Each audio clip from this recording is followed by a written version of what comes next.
Hello students, हम लोग vector में जो टॉपिक अभी तक स्टडी किए हैं थोड़ा सा आधे मिनट में रिकैप कर लें। आपने डायरेक्शन को साइन पढ़ा था, पोजीशन वेक्टर पढ़ा था, डिस्प्लेसमेंट वेक्टर पढ़ा था, ट्रायंगल लॉ पढ़ा था, डिफरेंट टाइप्स ऑफ वेक्टर पढ़ा था। आप कर सकते हैं तो वेक्टर में बेसिक कॉन्सेप्ट आपने सीखा है। बेसिक कॉन्सेप्ट के बाद वेक्टर का न्यूमेरिकल कॉन्सेप्ट जो सबसे ज़्यादा इम्पॉर्टेंट टॉपिक है इस चैप्टर का, रिजल्टेंट ऑफ टू वेक्टर्स, उसको हम लोग स्टडी करेंगे। और रिजल्टेंट ऑफ टू वेक्टर्स में वाई ट्रायंगल लॉ पहले हम स्टडी करेंगे, फिर आगे दूसरे मेथड से भी इसको स्टडी करेंगे। बट सबसे पहले हम लोग पढ़ने जा रहे हैं resultant of two vectors bye triangle law.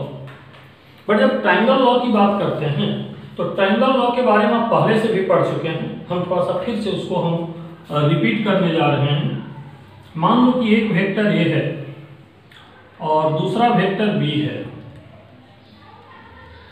Vector A और वेक्टर बी का यहाँ मीटिंग जो हमने दिखलाया है, इसके हेड पर इसका टेल मिल रहा है। आप लोग पढ़े थे कि जब दो वेक्टर हेड टेल में मिलता है तो एंगल ये साइड से नहीं लेते हैं, एंगल हम लोग बाहर के साइड से लेते हैं। क्यों? बाहर के साइड से जब लेंगे तो ये इसका टेल हो जाएगा और ये इसका टेल हो जाएगा, और अंदर से लेंगे तो इसका हेड और इसका टेल हो जाएगा।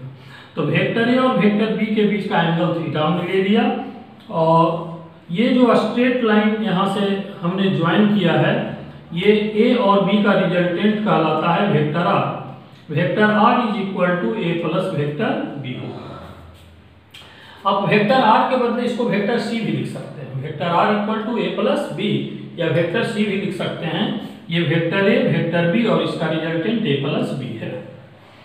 ट्रायंगल लॉ में हमने बताया था कि resultant is the straight line joining initial point and final point. ये इनिशियल पॉइंट वेक्टर ए का टेल हो गया और फाइनल पॉइंट वेक्टर बी का हेड हो गया।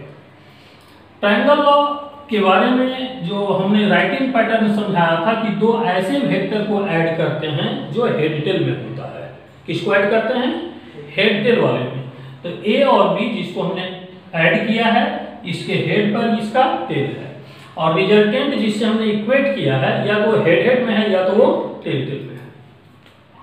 अब इससे आगे हम लोग बढ़े तो जैसे ट्रायंगल लॉ हमने लिखा है उसी पर बेस्ड एक पॉलीगन लॉ होता है। क्योंकि पॉलीगन लॉ ट्रायंगल लॉ पर ही बेस्ड है, इसलिए पॉलीगन लॉ को यहाँ पर इंट्रोड्यूस कर देना हम जरूरी समझ रहे हैं। पॉलीगन लॉ की अगर बात करें तो ट्रायंगल लॉ में आपने 3 वेक्टर्स यूज किया था।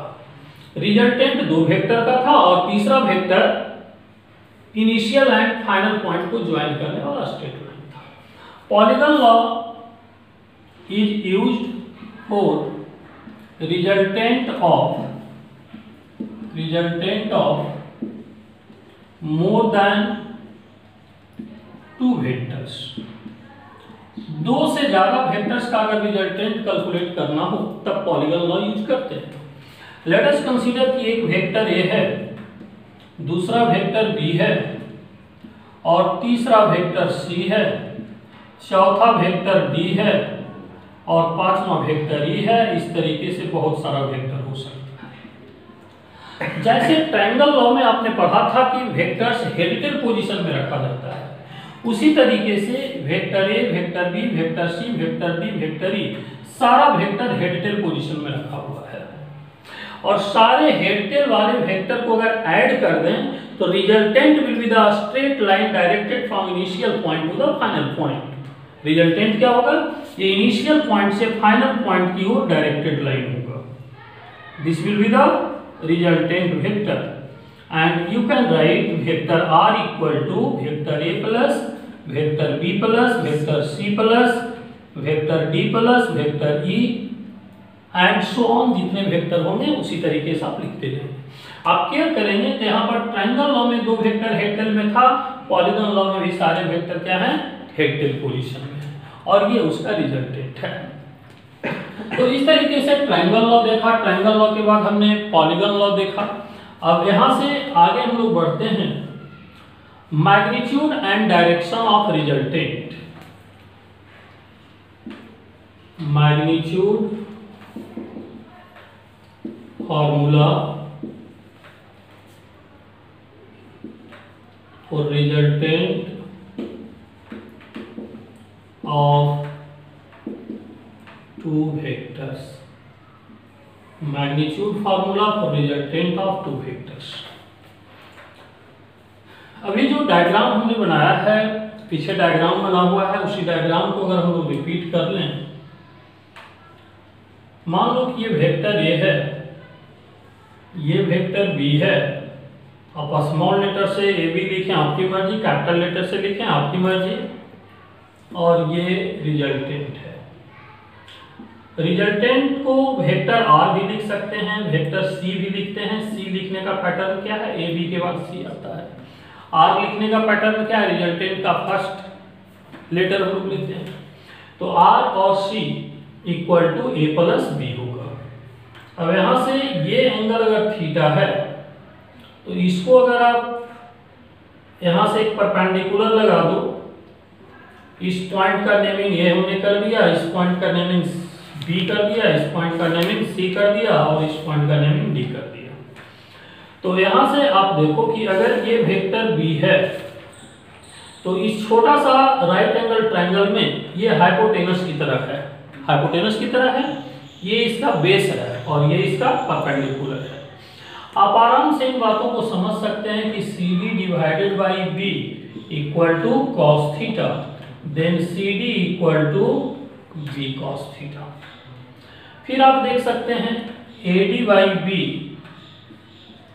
ए D by B equal to sine theta, then A D is equal to B sine theta. C D और ए डी निकालने से हमें फायदा क्या हुआ? पहले हम ये समझें कि हमें कैलकुलेट क्या करना है। We have to calculate the magnitude of resultant. Magnitude of resultant it means the length of a straight line B A. यहाँ पर बी ए स्ट्रेट लाइन, उसका लेंथ ही रिजल्टेंट का मैग्नीट्यूड होगा, क्योंकि हमने कहा था कि मैग्नीट्यूड को स्ट्रेट लाइन का लेंथ से रिप्रेजेंट करते हैं। तो मैग्नीट्यूड के लिए हमको ए बी लेंथ चाहिए। तो ये राइट एंगल ट्रायंगल से हम लोग लिख सकते हैं, we know A B square equal to A B square equal to A D square plus B D square. That implies A B square equal to A D. A D के बदले क्या लिखेंगे, देख लो अभी, ए डी के बदले B sine theta है, तो बी साइन थीटा का होल स्क्वायर, और बी डी के बदले क्या लिखेंगे, B C plus C D का होल स्क्वायर। तो ए बी के बदले आर हो गया, B square sine square theta हो गया, प्लस बी सी के बदले हम लोग क्या लिखेंगे, बी से सी ए वैल्यू है, ये ए हो गया, और सी से डी तक बी कॉस थीटा का होल स्क्वायर हो गया।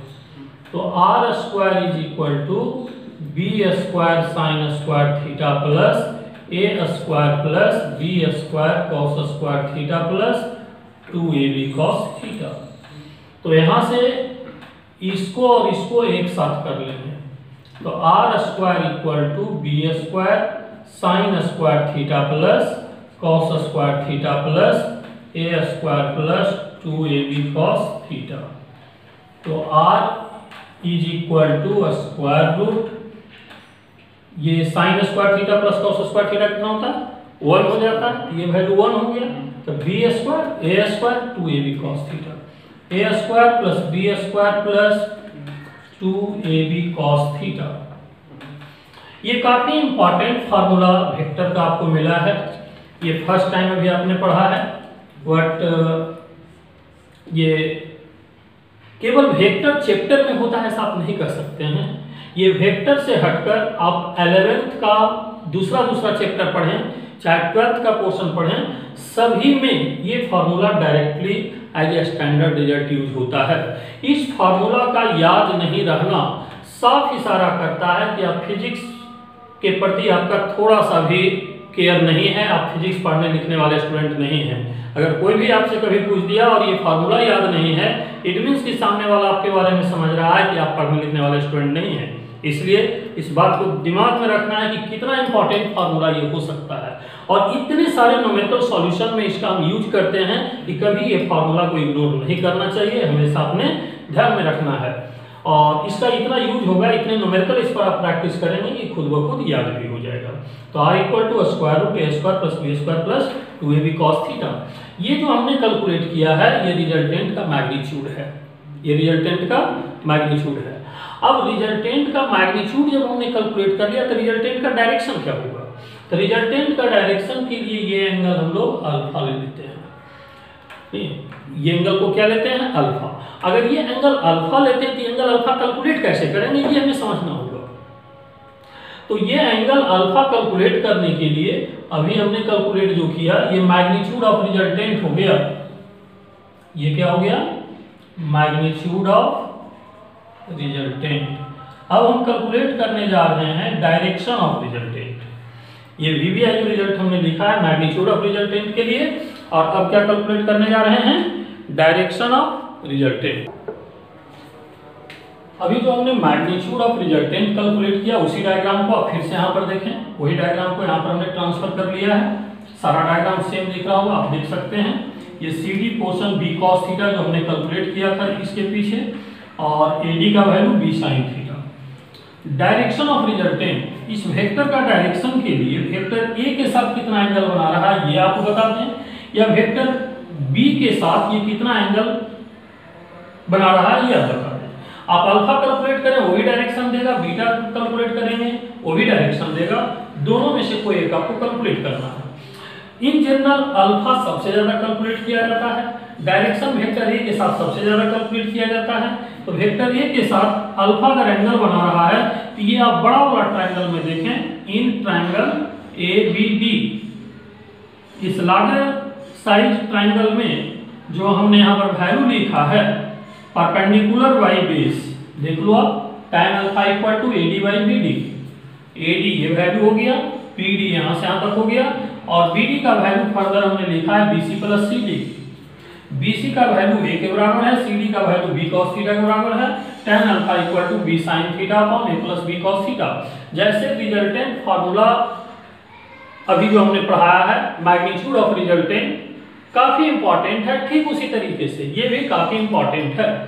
और जब भी आपको जरूरत पड़ेगा तो मोस्ट ऑफ द केसेज में उसका जरूरत सबसे ज्यादा होता है, इसका जरूरत कम होता है, बट कम होने के वजह से बहुत सारे स्टूडेंट इसको याद कम रखते हैं, दिमाग में कम रखते हैं। बट जब न्यूमेरिकल प्रॉब्लम बनाएंगे तो प्रैक्टिस तो होगा ही, बट आप भी थोड़ा सावधान रहें कि इस फार्मूला को हमेशा ध्यान में रखना है।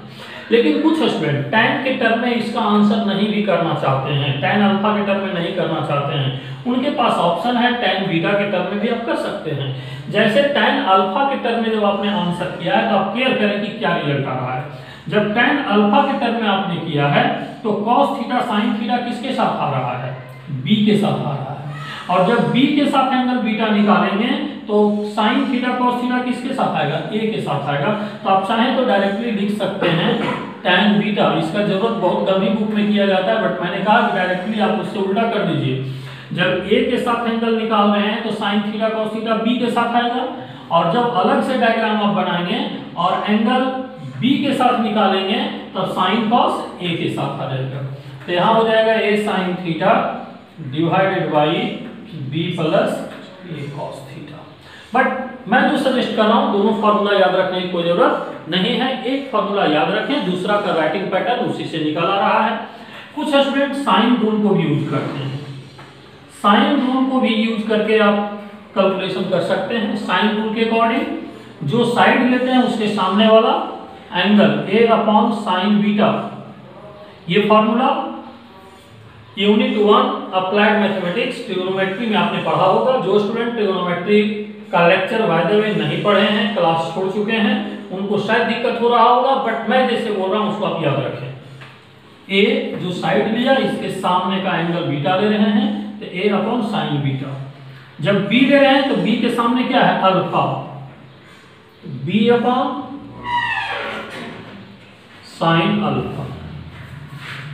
B upon sine alpha, A upon sine beta equal to B by sine alpha. तो यहाँ से आप देखें A upon sine alpha equal to B by sine alpha.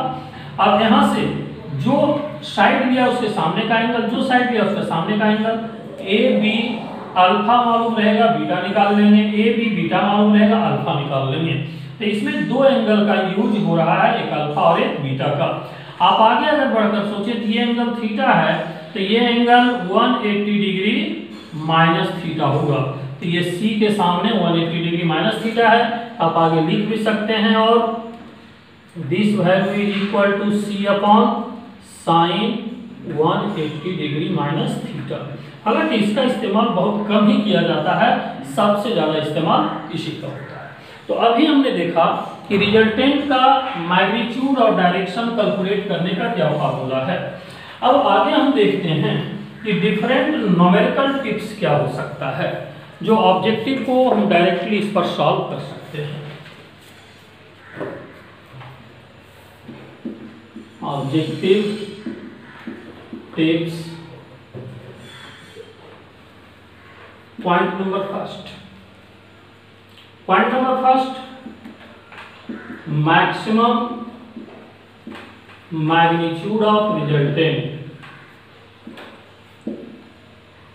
Maximum magnitude of resultant. Resultant का मैक्सिमम मैग्नीट्यूड कब होगा?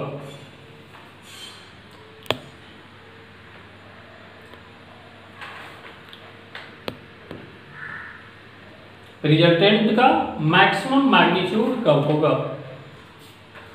Maximum magnitude of resultant की जब हम बात करते हैं तो आप यहां से सोचो कि R square equal to A square plus B square plus 2ab cos theta. cos theta का जितना ज्यादा से ज्यादा वैल्यू लेंगे, आर का वैल्यू भी उतना ज्यादा से ज्यादा होगा। और cos थीटा का मैक्सिमम वैल्यू कब होता है? cos थीटा का मैक्सिमम वैल्यू 1 होता है, और ये तब होता है जब थीटा का वैल्यू 0 डिग्री होता है। आई मीन कि दो वेक्टर अगर पैरेलल ले लो, एक वेक्टर ए और दूसरा वेक्टर बी, दोनों पैरेलल ले ले तो थीटा का वैल्यू कितना होगा? 0 डिग्री। और cos थीटा का maximum value theta equal to 0 degree के लिए होता है।